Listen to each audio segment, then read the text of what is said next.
అందరికీ నమస్కారం. శ్రీరామ రామ రామేతి రమే రమే మనోరమే సహస్రనామ తత్తుల్యం రామనామ వరానమే. రామనామం సకల పాపహరణం మోక్షప్రదాయం. శ్రీరామనామమి ఎంతో పవిత్రమైన విశేషమైన రోజు. శ్రీరామచంద్రుడు పుట్టిన విశేషమైన రోజు ఇది. హిందువులు జరుపుకునే అతి ముఖ్యమైన పండుగలలో శ్రీరామనవమి ఒకటి. శ్రీరాముడు వసంత ఋతువులో చైత్రశుద్ధ నవమి గురువారం నాడు పునర్వసు నక్షత్రపు కర్కాటక లగ్నంలో సరిగ్గా అభిజిత్ ముహూర్తంలో అంటే మధ్యాహ్నం 12 గంటల సమయంలో త్రేతాయుగంలో జన్మించినట్టు పురాణాలు చెబుతున్నాయి. శ్రీరాముడు జన్మదినాన్ని పురస్కరించుకొని ఈ పండుగలు జరుపుకుంటారు. విష్ణువు యొక్క 7వ అవతారంగా శ్రీరాముని భావిస్తారు. శ్రీరాముడి పట్టాభిషేకం చేసుకున్నది, సీతారాముల కళ్యాణం జరిగింది కూడా ఇదే రోజు. మరి ఎంతో విశేషమైన రోజు. ఈ కథను విన్నా, చదివినా, చెప్పినా, వినిపించినా జన్మల పాపాలు తొలగి కోటి జన్మల పుణ్యం వస్తుంది, సకల శుభాలు కలుగుతాయి. మరి ఆ కథ ఏమిటో ఇప్పుడు ఈ వీడియోలో తెలుసుకుందాం. మహర్షి వాల్మీకి ఆది కవియే కాక వేదాంతి, దాశరథికుడు, తపస్వి, ప్రజలకు మార్గదర్శకుడు, సంస్కర్త, కార్యాచరణవేత్త. ఒకనాడు నారద మహర్షి వాల్మీకి ఆశ్రమానికి విచ్చేశాడు. అప్పుడు వాల్మీకి నారదుని ఒక ప్రశ్న అడుగుతాడు. ఈ కాలంలో, ఈ లోకంలో గుణవంతుడు, యుద్ధంలో శత్రువును ధైర్యంగా జయించగలిగినవాడు, ధర్మవంతుడు, చేసిన మేలు మరవనివాడు, ఎల్లప్పుడూ సత్యాన్నే పలికేవాడు, అనుకున్న పనిని దృఢ సంకల్పంతో చేసేవాడు ఎవడైనా ఉన్నాడా? ఉంటే అతని గురించి చెప్పు అని అడుగుతాడు. అదే కాక అన్ని భూతాలయందు దయగలవాడు, విద్వాంసుడు, సమర్థుడు, ప్రియదర్శుడు, కోపాన్ని జయించినవాడు, అసూయ లేనివాడు, అలా 16 గుణాలు చెప్పి అవన్నీ ఉన్నవాడు ఈ భూమి మీద ఉన్నాడా అని వాల్మీకి మహర్షి అడుగుతాడు. అప్పుడు నారదుడు ఇలా చెప్తాడు. మహర్షి, మీరు అడిగిన గుణాలు గొప్ప చక్రవర్తి అసంభవం. ఇక మామూలు మనుషుల సంగతి చెప్పలేనేలా. అలాంటి ఒక మనిషి నేను మీకు చెప్తాను అని ఈ విధంగా చెప్పడం ఆరంభించాడు. ఇక్ష్వాక వంశంలో పుట్టిన రాముడనే పేరుతో ఒక మహానుభావుడు ఉన్నాడు. ఆయన అపారమైన శక్తి గలవాడు, సంకల్ప శక్తి కలవాడు, ఇంద్రియాలను జయించినవాడు, అన్ని విద్యలు తెలిసినవాడు, ఐశ్వర్యవంతుడు, శత్రువుని నిగ్రహించగలిగినవాడు, ఈ ప్రపంచాన్నంతటినీ పోషించగలిగినవాడు, సముద్రమంత గాంభీర్యం ఉన్నవాడు, హిమవత్ పర్వతమంత ధైర్యం ఉన్నవాడు, సాక్షాత్తు శ్రీ మహావిష్ణువీర సంక్షేప రామాయణని నారదుడు చెప్పడం ఆరంభించాడు. సుమారు ఒక 100 శ్లోకాలను సంక్షేప రామాయణాన్ని నారదుడు వాల్మీకి మహర్షికి చెప్పాడు. అప్పుడు వాల్మీకి అమితానందభరితుడయ్యాడు. పటిక బెల్లం తిన్నవారి నోటికి తీపి ఎలా నిల్చుకుంటుందో అలా ఆయన హృదయం అంతా కూడా రామాయణం నిండిపోయింది. ఆ మర్నాడు ఆయన తన శిష్యుడు భరద్వాజుడితో తపసా నది తీరాన వెళ్తూ ఉండగా ఒక వేటగాడు క్రోంచ పక్షుల జంటలో మరో పక్షిని బాణంతో కొట్టాడు. అప్పుడది వెలువెల్లాడుతూ అసువులు వేడింది. ఆ దృశ్యాన్ని చూసి వాల్మీకి ముని హృదయం దవించింది. మనిషి అర్థమైంది. శోకాకురుడైన ఆయన నోట ఈ మాటలు వినబడ్డాయి. ఓరి కితాకుడా, క్రౌంచ దంపతులలో కామం మోహితమగు పదాన్ని చంపి నీవు శాశ్వతమగు అపకీర్తిని పొందావు. శోక పరితప్త ఉదయంతో ఆయన ఉచ్చరించిన ఈ మాటలు ఛందోబద్ధకంగా ఉన్న మొదటి శ్లోకమని, అది రామాయణం విన్నప్పుడల్లా కూడా తటస్థించిందని సంస్కృత సాహిత్య చరిత్రలో నమ్మకం. అప్పుడు బ్రహ్మదేవుడు వాల్మీకి ఆ శ్లోక విశిష్టతను గురించి తెలిపి శ్రీరామ చరిత్రను కావ్య రూపంలో రచించమని ప్రేరేపించాడు. లోకాలయందు, పర్వతాలయందు నదులు ఉన్నంతకాలం ఆ రామాయణ కావ్యం ప్రకాశించునని దీవించాడు బ్రహ్మదేవుడు. అయోధ్య నగరం రాజధానిగా కోసల దేశాన్ని రఘువంశీ వంశపు రాజైన దశరథుడు పాలిస్తున్నాడు. కౌసల్య, సుమిత్ర, కైకేయి ఆయన భార్యలు. పిల్లల్లేని కారణంగా దశరథుడు పుత్ర కామేష్టి యాగం చేశాడు. తర్వాత ఆ రాజుకు 4 బిడ్డలు కలిగారు. వారికి రాముడు, భరతుడు, లక్ష్మణుడు, శత్రుఘ్నుడు అని నామకరణం చేశారు. రావణుడు అనేవాడు బ్రహ్మ వద్ద వరాన్ని పొంది దేవతలను జయించి మునులను వేధిస్తున్నాడు. వాడికి దేవ, గంధర్వ, యక్ష, రాక్షసుల వల్ల చావులేదు. అప్పుడు దేవతల ప్రార్థన మన్నించి శ్రీ మహావిష్ణువు రావణుణ్ణి అంతం చేయడానికి నరుడై జన్మింపనిచ్చాడు. విష్ణువు రాముడిగా, ఆదిశేషుడు వేషముగా, శంఖచక్రాలు భర్త చిత్రజ్ఞుడిగా అవతరించాడు. శ్రీ మహాలక్ష్మి సీతగా అయోనేజి అయి జనక మహారాజు ఇంట పెరుగుతున్నది. రుద్రాంశ సంబోధుడైన హనుమంతుడు కిష్కింధలో ఉన్నాడు. కులగురువు వశిష్ఠుని వద్ద రామ, భరత, లక్ష్మణ శైత్రజ్ఞులు సకల విద్యలు అభ్యసించారు. ఒకనాడు విశ్వామిత్ర మహర్షి దశరథ మహర్షి దగ్గరికి వచ్చి తన యాగ సంరక్షణార్థమై రామ, లక్ష్మణులను తనతో పాటు పంపమని కోరాడు. ముక్కుపచ్చలారని లోకంలో పంపడానికి దశరథుడు సంకోచించిన వశిష్ఠుడు సలహా మేరకు విశ్వామిత్రుడితో పంపాడు. విశ్వామిత్రుడు రామ, లక్ష్మణులకు ఎన్నో అస్త్ర విద్యాలు, రహస్యాలు బోధించాడు. దారిలో రామ, లక్ష్మణులు తాటకి అనే రాక్షసిని సంహరించారు. గంగా నదిలో దర్శించారు. రాముని పాదం సోకి అహల్యకు శాప విమోచనమైనది. రామ, లక్ష్మణుల రక్షలో యాగం జయప్రదంగా జరిగినది. మారీచ, సుబాహులు ఇతర రాక్షస గణాలు దండింపబడ్డారు. తిరుగుదారిలో రామ, లక్ష్మణులు విశ్వామిత్రుడితో కలిసి జనకుడి రాజధాని అయిన మిథిలా నగరానికి చేరుకున్నారు. అక్కడ సీతా స్వయంవరంలో రాముడు శూలి విల్లు విరిచి సీతకు వరుడయ్యాడు. సీతారాములు, ఊర్మిళ, లక్ష్మణులు, మాండవి, భరతులు, శృతకీర్తి శత్రుఘ్నుల వివాహం కనుల పండుగగా జరిగినది. తిరుగుదారిలో రాముణ్ణి ఎదిరించిన పరశురామునకు తామిద్దరూ విష్ణు స్వరూపులే అని తెలిసింది. మహావైభవంగా నలుగురు జంటలను అయోధ్యకు తిరిగి వచ్చారు. అయోధ్యలో పాలన నిత్య కళ్యాణంగా సాగుతున్నది. దశరథుడు రాజ్యపాలాన్ని పెద్ద కొడుకైన రాముడికి అప్పగించాలని సంకల్పించాడు. పట్టాభిషేకానికి సర్వము సిద్ధమైనది. అంతటా వేడుకలు జరుగుతున్నవి. రాముని సవతి తల్లి అయిన కైకేయికి రాముడంటే ఎంతో వాత్సల్యం. కానీ ఆమె చెలికత్తె మందర కైకేయికి ఇలా నూరిపోసింది. రాముడు రాజైతే కౌసల్య రాజమాత అవుతుంది. నీ స్థానం బలహీన పడుతుంది కనుక భరతుణ్ణి రాజుగా చేసి రాముని దూరంగా పంపి మార్గం ఆలోచించు అని అనగా ఈ మాటలు కైకేయికి వంట పెట్టాయి. అంతకుపూర్వం దశరథుడు ఆమెకు 2 కోరికలు ప్రసాదించాడు. వాటిని గుర్తు చేసుకుంటూ ఆమె దశరథుడిని 2 కోరికలు కోరింది. మొదటిది భరతుని పట్టాభిషేకం, రెండవది రాముడికి 14 ఏళ్ల వనవాసం. ఈ విధంగా కైకేయి కోరడంతో దశరథుడికి ఎటూ పాలుపోలేదు. దుఃఖంతో కుమిలిపోయాడు. కానీ రాముడు తండ్రి మాట నిలబెట్టడానికి కృతనిశ్చయుడై ఉన్నాడు. రాముడితో పాటు ఆత్మ అయిన సీత, నేనైన లక్ష్మణుడు వనవాసానికి బయలుదేరారు. అయోధ్యాపుర వాసులంతా ఎంతగానో విలపించారు. అందరి వద్ద సెలవు తీసుకొని సీతారామన లక్ష్మణుడు సకల సౌఖ్యాలను వధించి నారదుస్తులు ధరించి వనవాస దీక్ష కోసం సిద్ధమయ్యారు. దారిలో గుహుడు అనే నిషాదరాజు వారిని గంగా నది దాటించాడు. అక్కడ దశరథుడు రామునికై విలపిస్తూ స్వర్గస్థుడయ్యాడు. మేనమామని ఇంటి నుంచి అయోధ్యకు వచ్చిన భరతుడు తల్లి చేసిన పనికి మండిపడ్డాడు. ఆమె ముఖం చూడ్డానికి, తన ముఖం ఇతరులకు చూపడానికి అతనికి మనసొప్పలేదు. అప్పుడు అతను సైన్యంతో అడవికి వెళ్ళి తన అన్నయ్యన రాముణ్ణి చేరి, నీకు చెందవలసిన రాజ్యం నా వంటి అల్పున బాలించలేడు. నా తల్లి తప్పును మన్నించి అయోధ్యకు తిరిగి వచ్చి మమ్మల్ని అందరినీ ఏలుకో అని ప్రార్థించాడు. తండ్రి మరణ వార్త విన్న రాముడు ఎంతగానో దుఃఖించాడు.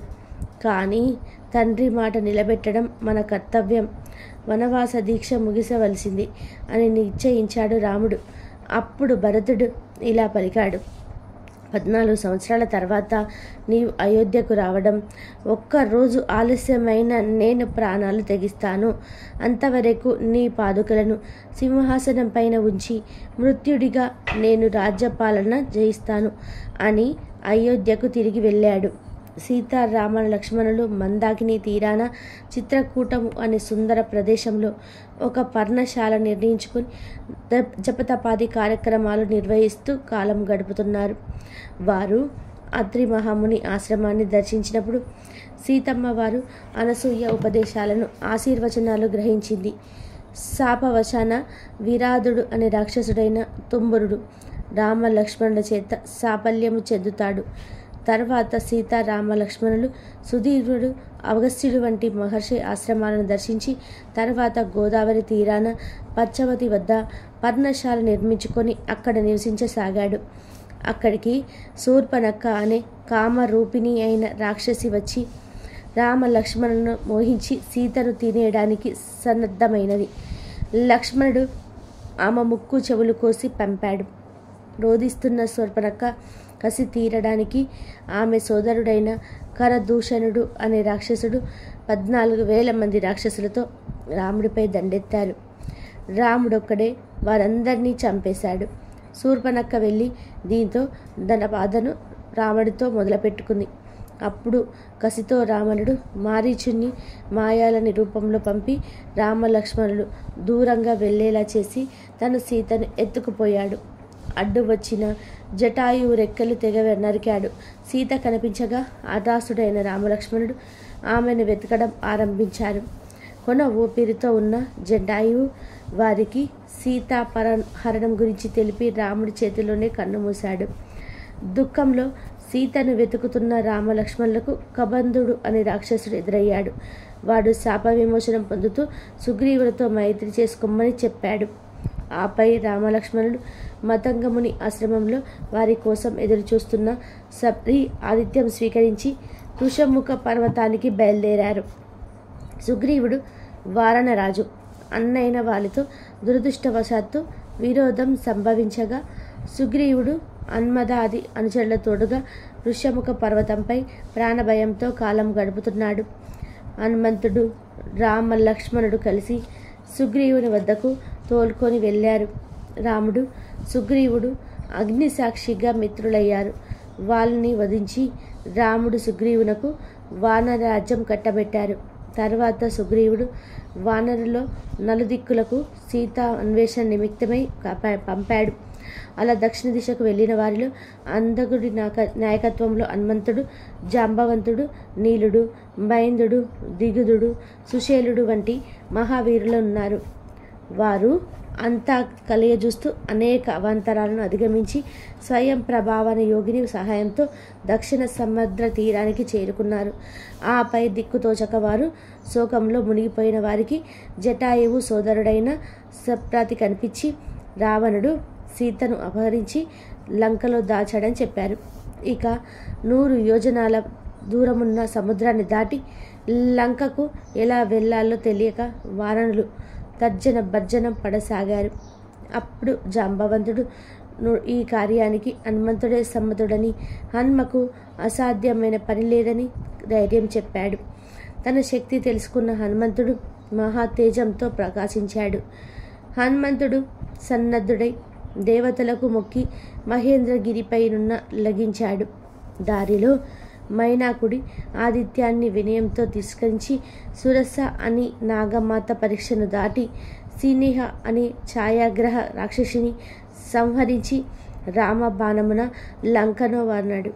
చీకటి పడిన తర్వాత లంకిని దండించి మయుని అపూర్వ సృష్టి అయిన లంకలో ప్రవేశించి సీతను వెతకసాగాడు.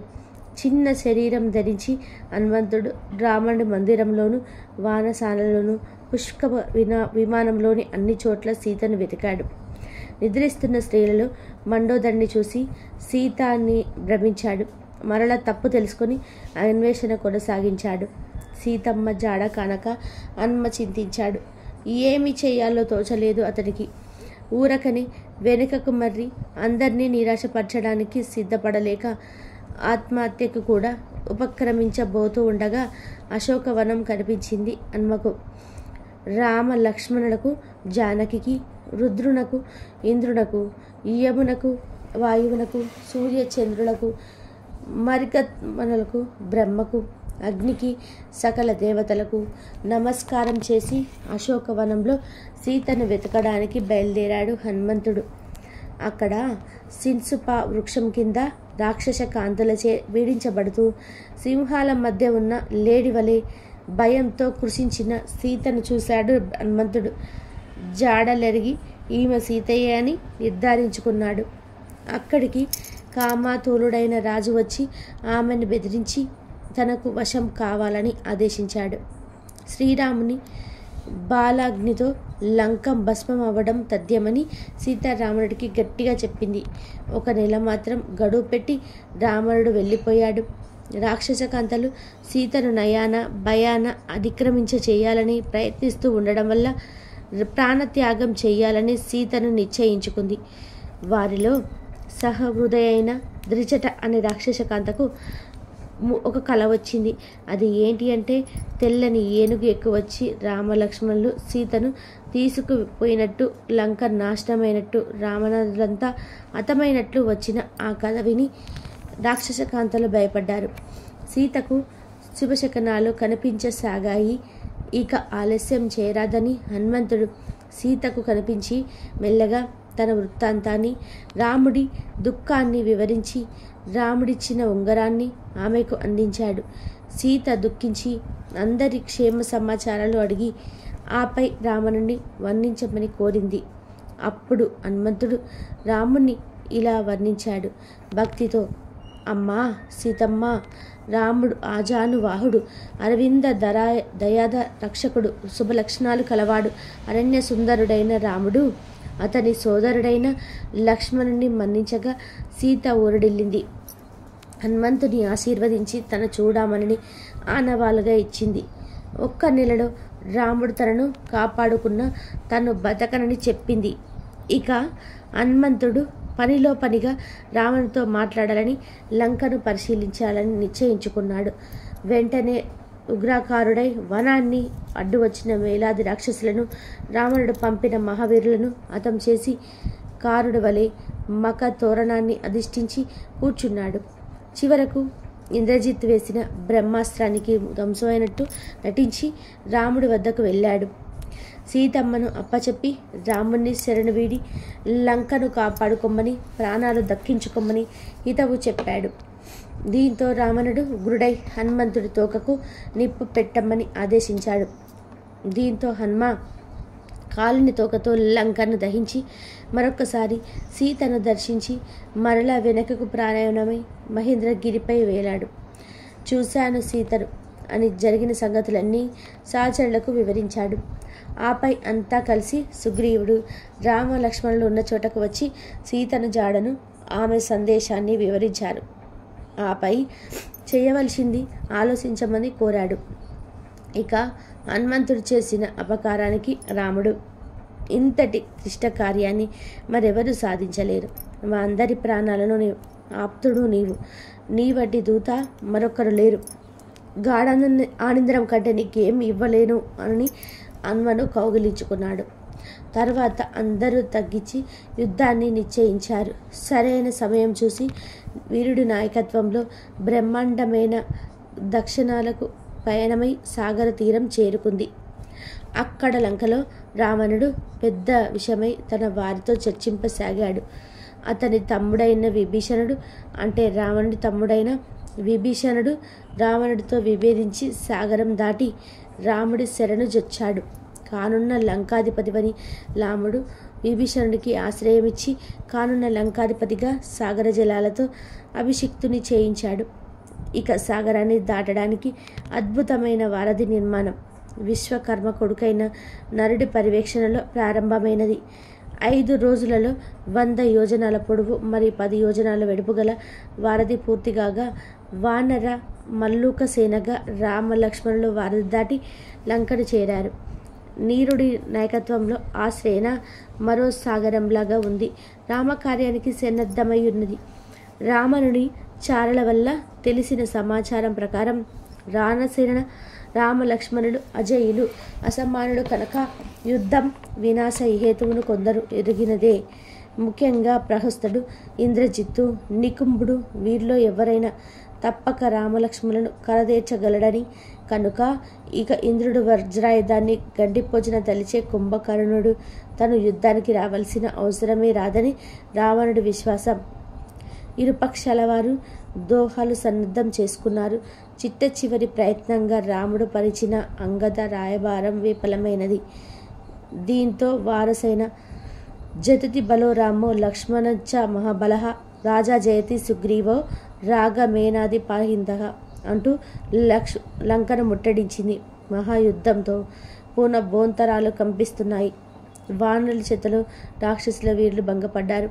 దానితో ఇంద్రజిత్తు మాయా యుద్ధాన్ని ఆరంభించి నాగాస్త్రంతో రామలక్ష్మణులను యోజనలు చేసి శత్రు సైన్యాన్ని భయానికి గురి చేశారు. అంతా విషమైన సమయానికి గరుత్మంతుడు మహాప్రవచనంలా వచ్చి వారిని నాగబంధన నుంచి విముక్తిని చేశాడు. మరునాడు హనుమంతుడి చేత బ్రహ్మరాక్షసుడు వజ్రదర్శుడు నిరుడు చేత గృహస్థుడు అతులయ్యారు. రావణుడు స్వయంగా మహావీరుడైన రాక్షస గణాలు వెంటబెట్టుకొని యుద్ధానికి వెళ్ళాడు. అప్పుడు జరిగిన భీకర సంగ్రామంలో రావణుడి కిరీటం నిలబడింది, ధనుసు చేజారింది. విశ్రాంతి తీసుకుని మరునాడు యుద్ధానికి రమ్మని రాముడు రావణుడిని పంపేశాడు. అవమాన భారంతోనే కుంగిన రావణుడు తన సోదరుడైన కుంభకర్ణుని నిద్రలేపి యుద్ధానికి పంపాడు.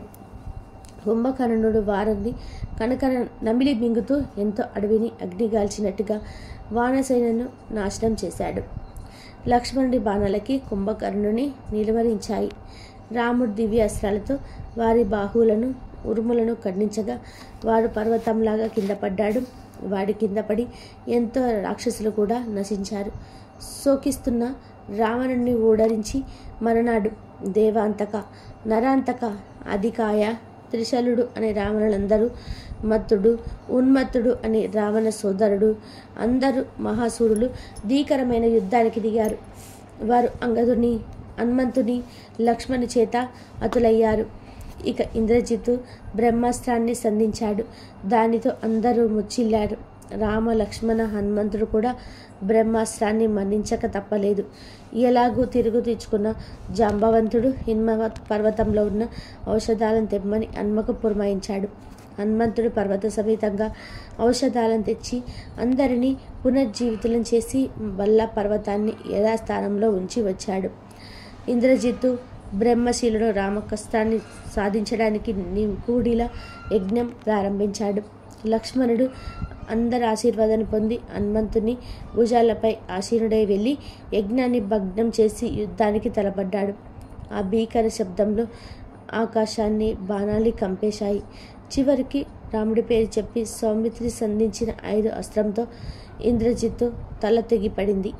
ఇక రావణుడు మహోదరాది మహావీరులతో యుద్ధానికి వెళ్ళాడు. సుగ్రీవుడి చేత మహోదరుడు మరణించాడు. రావణుణ్ణి మహోగ్రశిరడాటికి వానర సైన్యం చిన్న భిన్నమైనది. లక్ష్మణుడు తరుణంగా గాయపడ్డాడు. అప్పుడు రావణుడు తన బాలుని ఉద్దేశించి, మీరు సౌమిత్రిని రక్షిస్తూ యుద్ధం చూస్తూ ఉండండి, నేను రావణుని ఇంట్లో చుక్కిస్తాను. రావణ సంహారం చేసిన తర్వాత నాడు రావణ సంగ్రామం అనేక కాలాగ్ని వలె చెలరేగింది. రావణుడి అస్త్రంతో లక్ష్మణుడు కోల్పోయాడు. రాముడు విలపించసాగాడు. లక్ష్మణుడు కేవలం మూర్చిల్లాడని ధైర్యం చెప్పి సుశీలుడు బల హనుమను గిరిశిఖరానికి వెళ్ళమన్నాడు. హనుమంతుడు శిఖరంతో సహా ఔషధాలను తెచ్చి వాసన చూపగా లక్ష్మణుడు లేచి నిలబడి, అన్నా, ఈ సాయం సంధ్య సమయంలో రాముడు కడతేరాలి అన్నాడు. రావణకు సహాయంగా ఇంద్రుడు మాకలిని శాంతిగా పంపాడు. యుద్ధ పరిసరితుడైన రావణులకు అగస్త్యుడు ఆదిత్య హృదయాన్ని ఉపదేశించాడు. రాముడు ఆదిత్య హృదయాన్ని పునసార్లు జపించాడు. రావణుడు సర్వస్వాన్ని కురిపించసాగాడు. రావణ యుద్ధం రావణ యూరివ మరి యుద్ధానికి మరొకటి పోలిక లేదు అని దేవగణాలు దూషిస్తున్నాయి. రావణుని తలలు తెగిపడుతున్నా మరలా మొలుస్తూనే ఉన్నాయి. రామ, ఇదా కాదు, ఇది బ్రహ్మాస్త్రాలు సంధించు అని బాదలి అన్నాడు. రాముడు సంధించిన బ్రహ్మాస్త్రం నిప్పులు చిమ్ముతూ రావణుడి గుండెను చీల్చి తిరిగి వచ్చి రాముడి అమ్మ పొదలో చేరింది.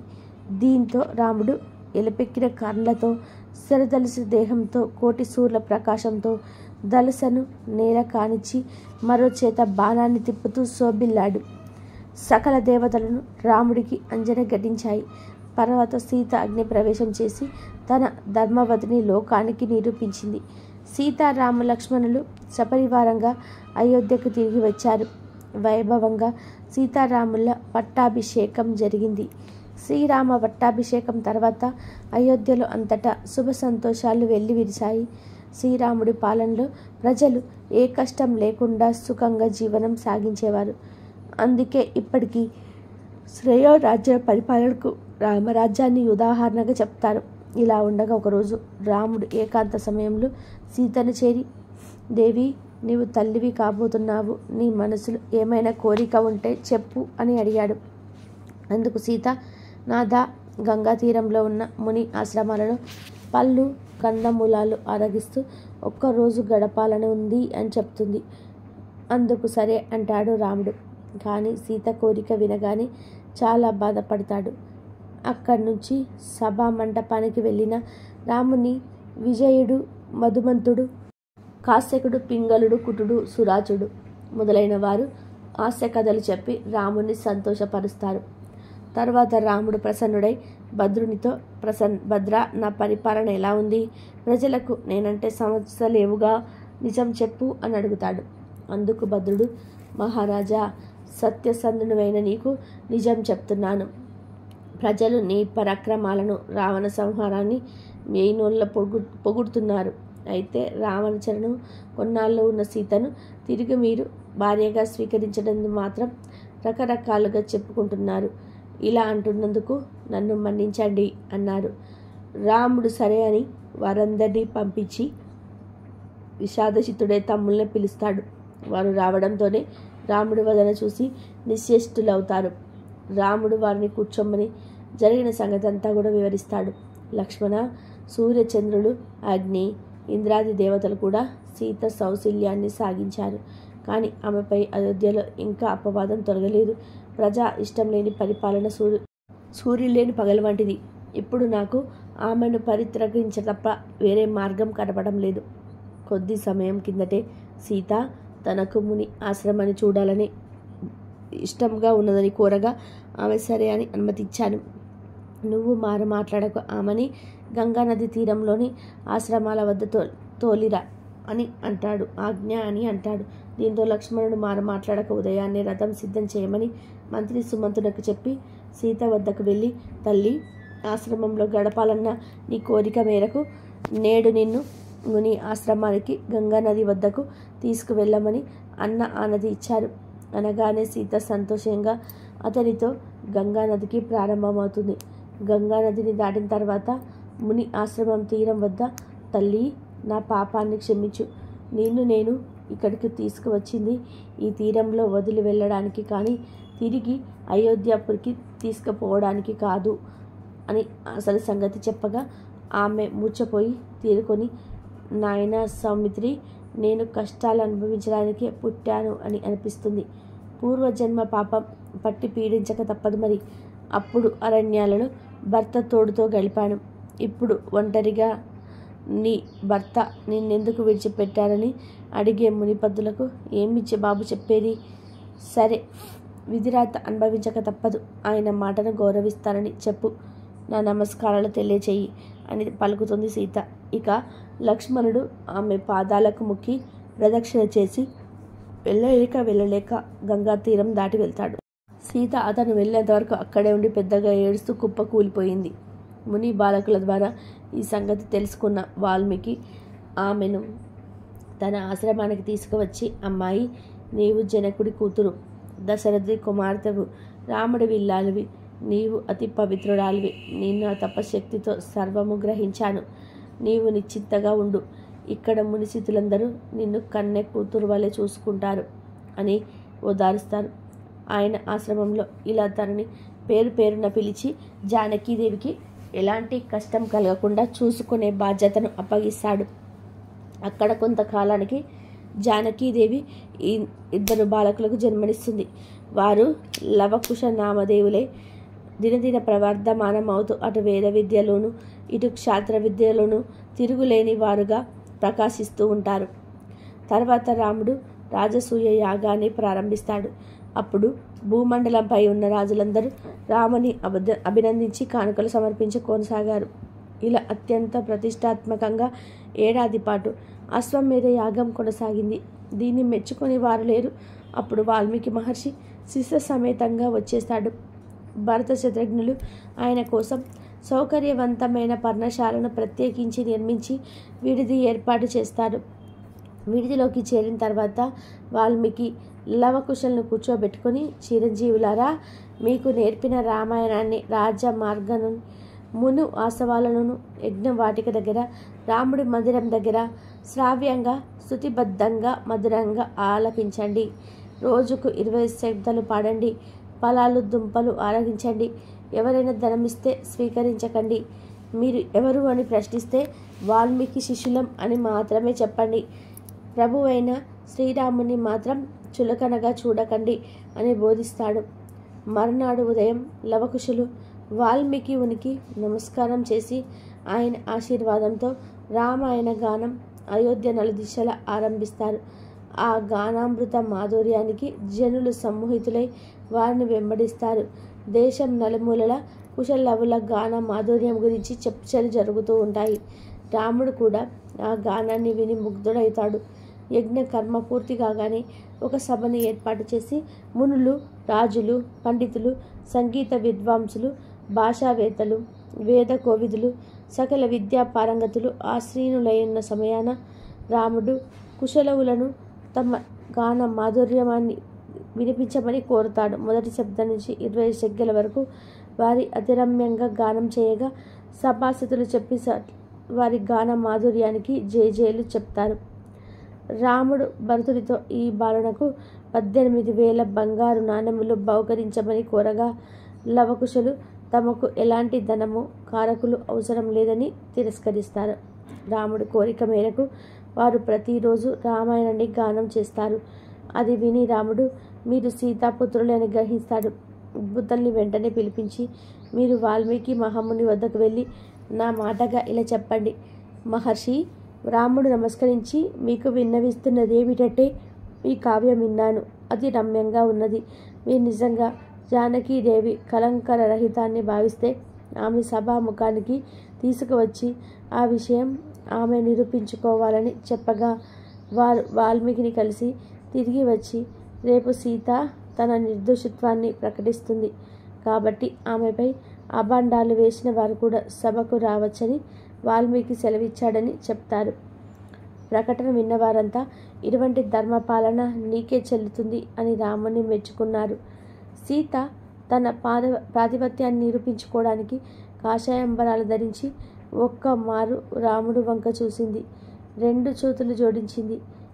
ఇలా పలికింది, నేను రాముని తప్ప అన్యుల్ని తలదలిచిన దాన్నైతే భూదేవి నా ప్రవేశానికి వీలుగా దారి ఇవ్వాలి. త్రికరణ శుద్ధిగా నేనెప్పుడు రాముణ్ణి పూజించేదాన్నైతే భూదేవి నా ప్రదేశానికి మార్గం చూపాలి అని ప్రార్థించింది. సీతాదేవి ప్రార్థన ముగించగానే భూమి బద్దలైంది. ఆమె భూదేవితో పాటు పాతాళ లోకానికి వెళ్ళిపోయింది. దీంతో రాముడి దుఃఖానికి అంతే లేదు. రాముడు తన పుత్రులైన లవకుశులకు రాజ్యపాలాన్ని అప్పగించాడు. ఇదే రామాయణ కథ. శ్రీరాముడి పట్టాభిషేకానికి అంగరంగ వైభవంగా ఏర్పాట్లు జరుగుతూ ఉన్నాయి. ఆ రోజు అయోధ్య నగరం మహేంద్రుడి రాజధాని అయిన అమరావతిని తలపిస్తూ ఉన్నది. ఆ సమయంలో నారదుడు శ్రీరాముని వద్దకు వచ్చాడు. రాముడితో ఇలా అన్నాడు, ఓ రామ, నన్ను బ్రహ్మదేవుడు పంపాడు. నీకు నీ తండ్రి దశరథుడు పట్టాభిషేకం చెయ్యాలని నిశ్చయించాడు. కానీ నీ జననం రావణ సంహారం కొరకు జరిగింది కదా. నీవు రాజ్యపాలన చేస్తూ ఉంటే రావణ సంహారం మాటేమిటి? భూభారం తగ్గించడానికి నీవు రాక్షస భారం తప్పకుండా చెయ్యాలి కదా. శ్రీరామ, నీవు దేనికోరం అవతరించావో ఆ విషయాన్ని మర్చిపోవద్దు అన్నాడు నారదుడు. దానికి రాముడు ఇలా పలికాడు, నారదా, నీకు తెలియని విషయం ఏమున్నది? నేను ఆడిన మాట తప్పను. సంహారం తప్పకుండా చేస్తాను. రేపే దండకారణ్య ప్రయాణం చేస్తాను. 14 సంవత్సరాలు అరణ్యవాసం చేస్తాను. సీతాదేవి అపహరణ విషయంలో రావణ సంహారం చేస్తాను, ఇది సత్యము అని రాముడు నారదుడికి తెలియజేస్తాడు. రాముడి మాటలకు సంతోషించిన నారదుడు అక్కడి నుంచి వెళ్ళిపోయాడు. అయోధ్యలోనికి పౌరులందరూ రామ పట్టాభిషేక సందర్భంలో ఉత్సవాలు జరుపుకుంటూ ఉంటే దేవలోకంలో దేవతలంతా ఎంతో విచారంగా ఉన్నారు. వారందరూ సరస్వతీదేవి దగ్గరికి వెళ్ళి ఇలా పలికారు: అమ్మా సరస్వతీదేవి, నీవు ఇప్పుడు వెంటనే భూలోకానికి వెళ్ళు. నీవు రాముడికి జరగబోయే పట్టాభిషేకానికి విఘ్నం కలిగించు. ఇది బ్రహ్మదేవుడి ఆదేశం. తల్లి, నువ్వు ముందుగా మందరాని దాసి లో ప్రవేశించు, తర్వాత కైకేయి వాక్కులో ప్రవేశించు. శ్రీరాముడి పట్టాభిషేకం ప్రయత్నం భగ్నమైన తర్వాత మరలా నువ్వు తిరిగిరా అని బ్రహ్మదేవుడు మిమ్మల్ని ఆజ్ఞాపించాడు. ఆ విషయం మీకు తెలియజేస్తున్నాం. అంతేకాదు, ఆ విధంగా శ్రీరామ పట్టాభిషేకాన్ని ఆపి రాముణ్ణి అరణ్యాలకు పంపాలి. ఆ తర్వాత దేవతా కార్యం సఫలమవుతుందని దేవతలు పలికారు. ఆ మాటలకు సరస్వతీదేవి ఇలా అంటుంది: దేవతలారా, నేను ఇలాంటి పాడు పని చేయాలా అని చింతించి మౌనంగా ఉంది. దానికి దేవతలు ఇలా పలికారు: తల్లి, మీరు ఈ పని చేసినందువలన తమరికి ఏ దోషము అంటదు. ఇది దేవకార్యం. రాముడు సామాన్య మానవుడు కాదు. సుఖము దుఃఖము సామాన్య మనుషులకే కానీ రాముడికి అంటవు. కాబట్టి తమరు అయోధ్యకు వెళ్ళండి అని ప్రార్థించారు. అప్పుడు సరస్వతీదేవి తన మనసులో ఇలా అనుకుంది: ఈ దేవతలు ఎంతో అల్పబుద్ధులు. శ్రీరాముడి పట్టాభిషేకం కనుల పండుగగా ఉంటే ఆ కార్యాన్ని చెడగొట్టమంటున్నారు. ఇది ఒకందుకు మంచిదే. రాముడు వనవాసానికి వెళ్తే రాక్షస సంహారం జరుగుతుంది. రామాయణ కథ లోకంలో ప్రచారం అవుతుంది. ఎంతోమంది కవులు గాలి కవులు రామకథను గానం చేస్తారు. నేను ఆ కవుల గాయకుల మా నాలుక మీద నాట్యం చేస్తూ ఉంటాను. దీనివల్ల భూలోకంలో నా పేరు ప్రతిష్టలు పెరుగుతాయి అని అనుకుంది సరస్వతీదేవి. ఆ తర్వాత శ్రీరామ పట్టాభిషేకం ఆగిపోయి రాముడు సీత లక్ష్మణ సమేత వనవాసానికి వెళ్ళడం, రావణుడు సీతాదేవిని అపహరించడం, ఆ తర్వాత రావణ సంహారం జరగడం, ఇదంతా జరిగింది. ఎంతో పవిత్రమైన విశేషమైన ఈ కథను విన్నంతనే సకల శుభాలు కలుగుతాయి. జన్మల దోషాలు తొలగి కోటి జన్మల పుణ్యం వస్తుంది. శ్రీ సీతారాములు అరణ్యవాసం చేయడానికి అడవికి బయలుదేరారు. ఆ అడవి చాలా భయంకరంగా క్రూరమైన మృగాలతో నిండి ఉంది. లేన్లో దుప్పులు మొదలైన సాధు జంతువులు ఎన్నో ఉన్నాయి. అనేక మహావృక్షాలు కోల్పోయి ఉన్నాయి. అక్కడ ఎన్నో చెరువులు ఉన్నాయి, కానీ అందవిహీనంగా ఉన్నాయి. అప్పుడు రాముడు సీతా లక్ష్మణులతో కలిసి ఆ కింకారణ్యంలోకి ప్రవేశించాడు. వెంటనే అక్కడ ఒక రాక్షసుడు కనిపించాడు. వాడు గొప్ప పర్వతంలా ఉన్నాడు. వాడు మాట్లాడుతూ ఉంటే ఉరుములు ఉరిమినట్లు ఉన్నాయి. వాడు ఇంటి వరకు ఎందరినో చంపి తిని ఉన్నాడు. మహాభయంకరంగా ఉన్నాడు.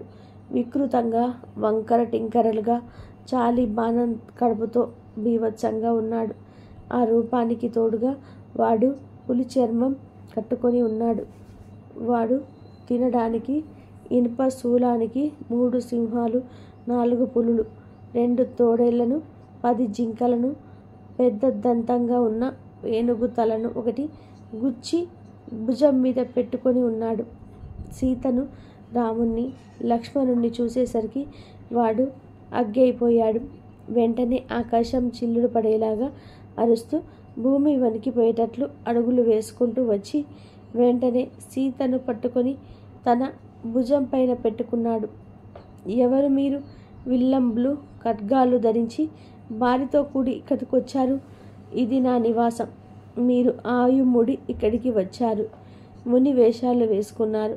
కానీ నేను దీన్ని సహించను. నా పేరు విరాధుడు. నేను మనుషుల్ని చంపి భక్షిస్తూ ఈ వనంలో స్వేచ్ఛగా ఉంటున్నాను. ఈ పిల్ల చూడ చక్కగా ఉంది కనుక నాకు పెళ్ళామవుతుంది. నేను మీ ఇద్దరి రక్తాన్ని తాగేస్తాను అని పరవళ్ళు తొక్కాడు. వాడిని చూసి వాడి మాటలు విని వాడి చేతుల్లో ఉన్న సీత గాలివానలో అరటి చెట్టు కొయ్య బారిపోయినట్టు అయిపోయింది.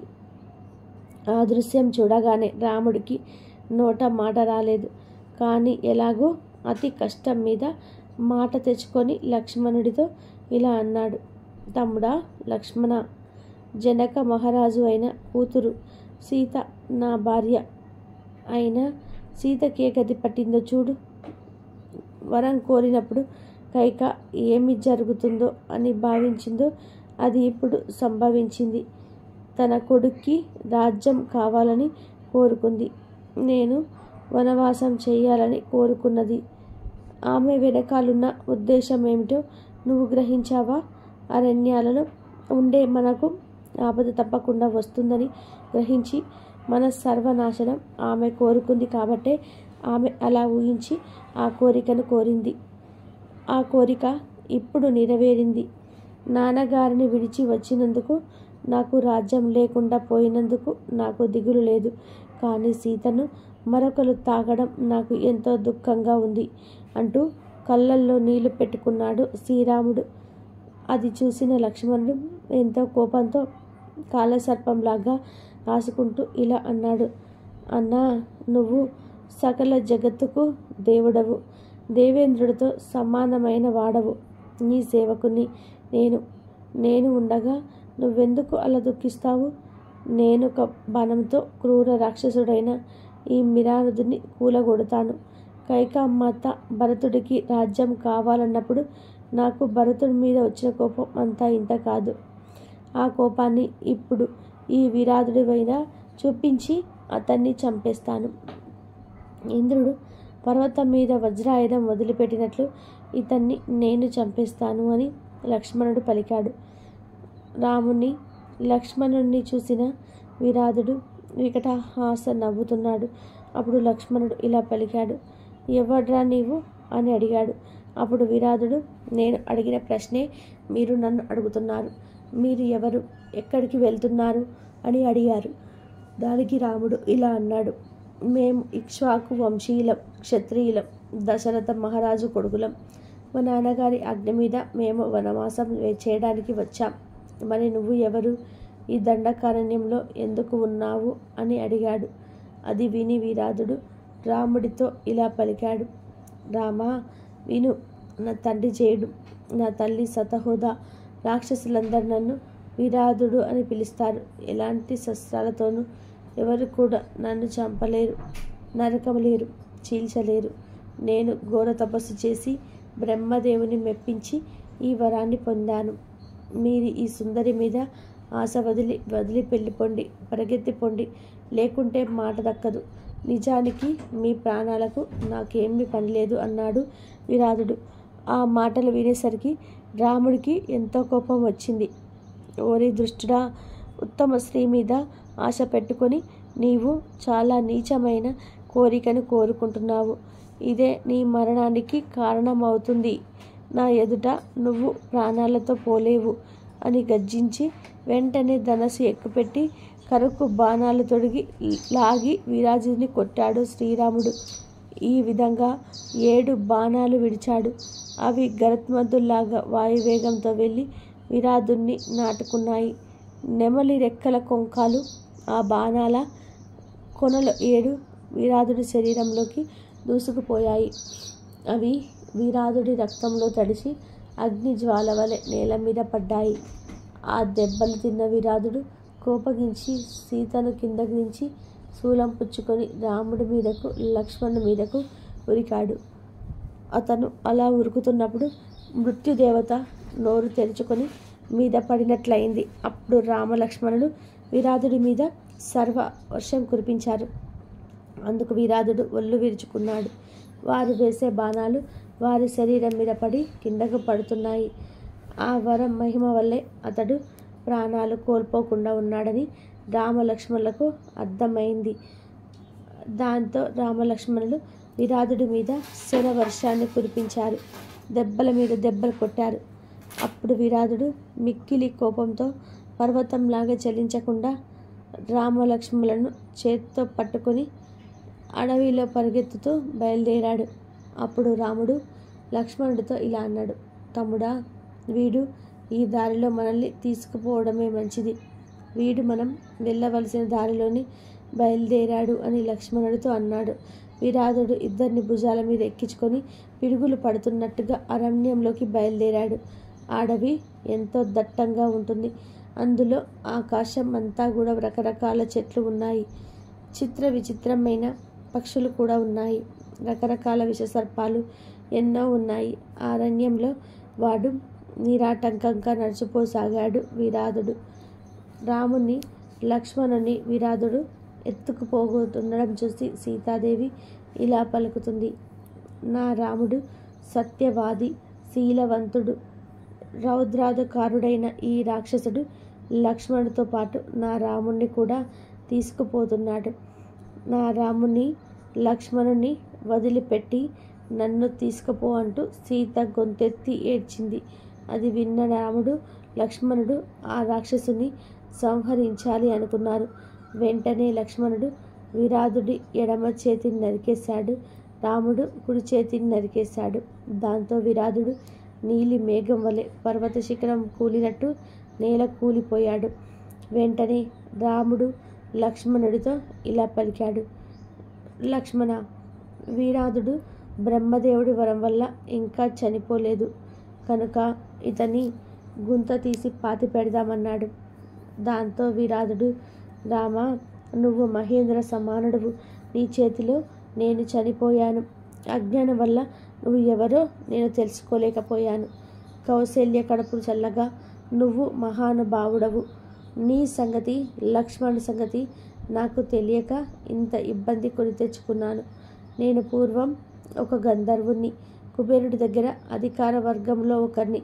అయితే రమ్మను విడిచిపెట్టి ఉండలేక నా విధుల్లో కర్తవ్య నిర్వహణలో సరిగ్గా చెయ్యకపోయాను, అశ్రద్ధ చేశాను. అందుకు కోపం ఇచ్చిన నా ప్రభు అయిన కుబేరుడు ఇలా రాక్షసుడిగా కమ్మని శపించాడు. దశరథ మహారాజు కొడుకైన రాముడు నిన్నెప్పుడు యుద్ధంలో సంహరిస్తాడో అప్పుడే నీకు శాప విముక్తి అవుతుందని తెలియజేశాడు.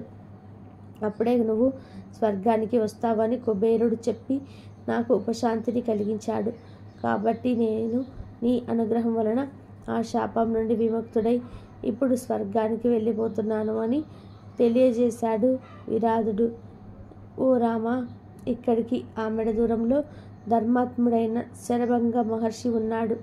మీరు ఆ ఆశ్రమానికి త్వరగా వెళ్ళండి, మీకు సకల శ్రేయస్సులు కలుగుతాయి అని చెప్పి విరాధుడు స్వర్గలోకానికి చేరుకున్నాడు. ఎంతో విశేషమైన పవిత్రమైన ఈ కథను చదివినా, చెప్పినా, వినిపించినా సకల శుభాలు కలుగుతాయి. ఇక శ్రీరామనవమి లోపు లేదా శ్రీరామనవమి రోజు గోవుకు ఈ ఒక్కటి తినిపిస్తే చాలు, సకల దరిద్రాలు తొలగిపోతాయి. సకల దేవతల అనుగ్రహం మీకు కలుగుతుంది. ఎవరైతే ఈ కథను వింటారో లేక చదువుతారో వారికి సకల శుభాలు కలుగుతాయి. జన్మల దోషాలు తొలగి కోటి జన్మల పుణ్యం వస్తుంది. జై శ్రీరామ్, జై హనుమాన్. జై శ్రీరామ్, జై హనుమాన్. ఓం నమః శివాయ.